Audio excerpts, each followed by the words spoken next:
The final season of Warzone Vanguard reaches its epic conclusion. Yeah, the mid-season update sees the deployment of villains, Rourke and Seraph, the introduction of the LMG and the BP-50 assault rifles, the Fortress multiplayer map, and Rebirth Island Resurgence Supreme. Supreme is all-out action solos, duos, trios, quads. The focus is on skill more than creating the best loadout. This is very much in cadence with what Warzone 2 is going to be. Less loadout focus, more skill focus. Maybe. Resurgence Supreme fills the map with epic quality and greater ground loot, including fan-favorite weapon blueprints. The experience has been fine-tuned for competitive play is the focus, with adjustments like increasing health points, removal of extraneous items, and more. So this is something that we've seen a lot more of them doing over these past couple of years, really, but more so in the last couple of months, is they're really focusing on the competitive side of the game, which makes a lot of sense to me, too. The Resurgence countdown will also be increased to make it harder to come back.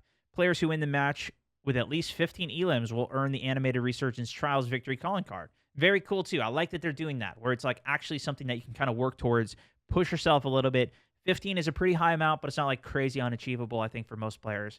Deploy to your favorite playlists, though. Stay tuned. Call of Duty Warzone throughout the season to deploy a variety of fan favorite returning to playlists, including Clash, Rebirth Blood Money, Rebirth Payload, Golden Plunder, Fortune's Keep. Okay, so none of those necessarily my favorites in general, but they got to keep this game going for the next, like, 2 months before November 16th.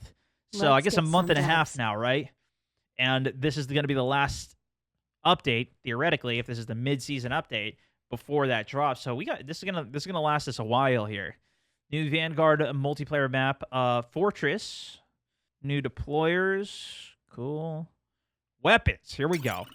The Liana 57 is a compact LMG capable of high accuracy during sustained fire from medium short range. An LMG configured mid-range play, favors stability over speed, remaining on target through prolonged fire. Hey, heck yeah, man. Thank you so much, Stanley. Appreciate the stars. Timothy, also the massive 2K bomb, and Rigger. Jared, appreciate it as well, guys.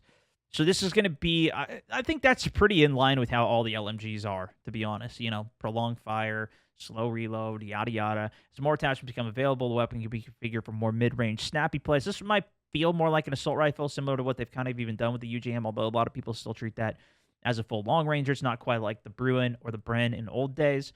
The BP-50, on the other hand, is a bullpup assault rifle, boasting high fire rate while remaining deadly and accurate from longer range. This could be a good 3x variation for a gun, potentially, but, you know, we'll see. They're just fluffing you up with all the commentary there. The villains, modes, mid-season store bundles they've got coming. Tracer pack for the Mastercraft, of course. You don't need to buy this stuff because all this stuff's going to be going away in a month and a half anyways when you play Warzone 2. Assuming you're going to play Warzone 2, if you're going to stay on Warzone 1, maybe it's worth it for you. If you're playing Vanguard, maybe it's worth it for you. Go ahead. I don't know, man. Bunch of bundles and stuff. Mid-season update launches on the 28th, and that's it.